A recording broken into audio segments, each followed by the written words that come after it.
You're listening to a production of the National Media Archive. To learn more or volunteer, go to nationalmediaarchive.com.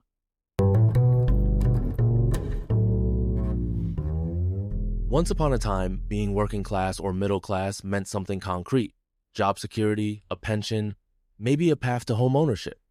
But let me ask you, when was the last time you heard someone say middle class and actually believed it meant financial stability? In today's America, it's all about one thing. Do you own a home or don't you? That's the real dividing linear asset inequality.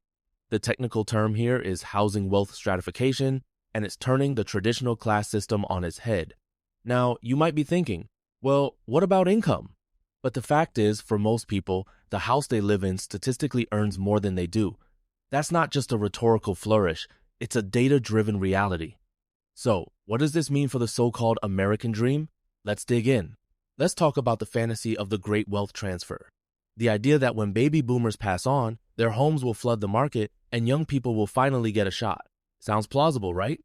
But here's the conflict. The last hope for many young adults isn't saving up, it's inheriting a home. But who's actually inheriting? According to the Federal Reserve, only 6% of Americans own inherited property. That's asset concentration in Akshana, technical term for wealth clustering, in the hands of a few. And let's not ignore the elephant in the room. Private equity firms are waiting in the wings, ready to snatch up whatever comes loose. So, if you're banking on an inheritance, let me gently crush that dream with some cold, hard numbers. Now, let's get into the meat of the current housing crisis.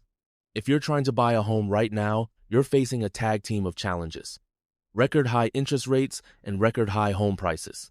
That's affordability compression when costs outpace income and the bar to entry gets raised out of reach. Let's put it in perspective.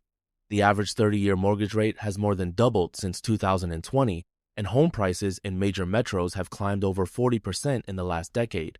Imagine trying to jump onto a moving train that keeps picking up speed. That's the reality for today's first-time buyers. So, is now really a good time to buy? The conventional wisdom says yes, but the data says proceed with caution. Let me paint you a picture. You own a house with a 3% mortgage, lucky you. If you sell and buy another, you'll face 7% rates, tripling your monthly payment for a similar home. That's the lock-in effect, a technical term for how low interest rates trap homeowners in their current places. According to the National Association of Realtors, 87% of new home purchases use a mortgage, and the average down payment for first-timers is just 7%. So, who's selling? Only those who absolutely have to. Everyone else is playing the waiting game, hoping rates drop. Buyers, sellers, even renters, they're all in a Mexican standoff. Except renters, they're armed with a banana. It's a standoff with no easy way out. Here's a twist. The average home seller in America is 60. And why are they selling? Not just because they're dying, but because they need to fund retirement. This is asset liquidation for long-term care, a technical way of saying selling your biggest asset to pay for nursing homes. The cost of long-term care has soared from $65 a year in 2004 to over $108 in 2020. Private equity firms have noticed. They're buying up elder care facilities and profiting handsomely, often by raising prices and cutting costs. So, if you're hoping to inherit a home, remember, that house might be paying for grandma's room at Shady Pines before it ever reaches you. The wealth transfer might never make it past a nursing home. Let's zoom in on the role of private equity, those big investment firms you hear about in the news. You might imagine them swooping in to buy family homes, but their real play is in the senior living sector. Blackstone, for example, recently spent $745 million buying thousands of aged care units. This is financialization of elder care, where real estate becomes just another asset class to maximize returns. Why does this matter? Because as private equity drives up the cost of senior housing, more seniors have to sell homes to afford care, and less is left for their heirs.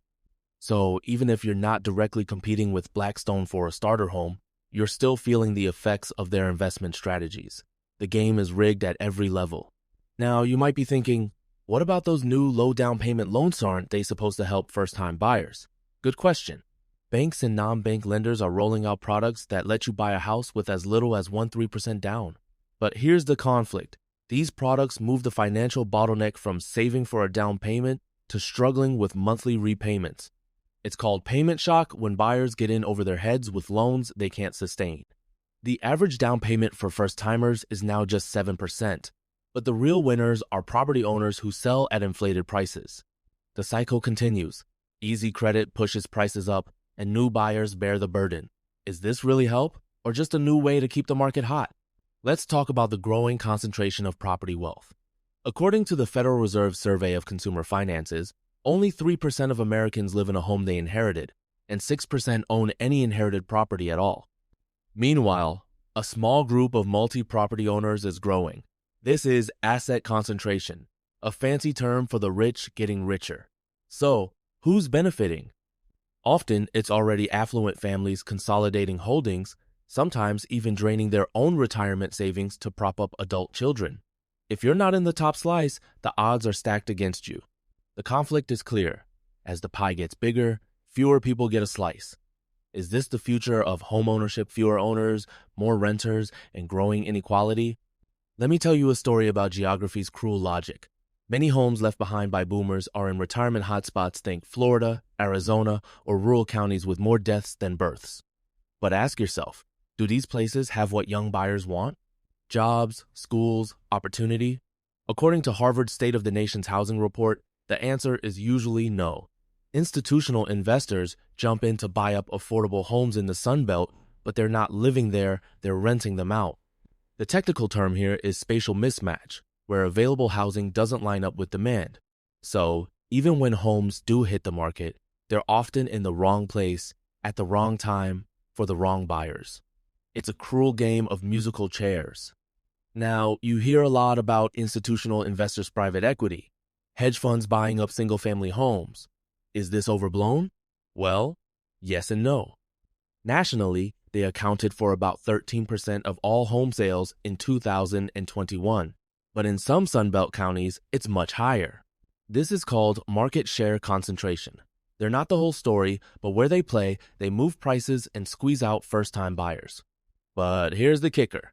Even if baby boomers leave homes behind, they'll likely end up in the hands of wealthy heirs or institutional landlords, not average families.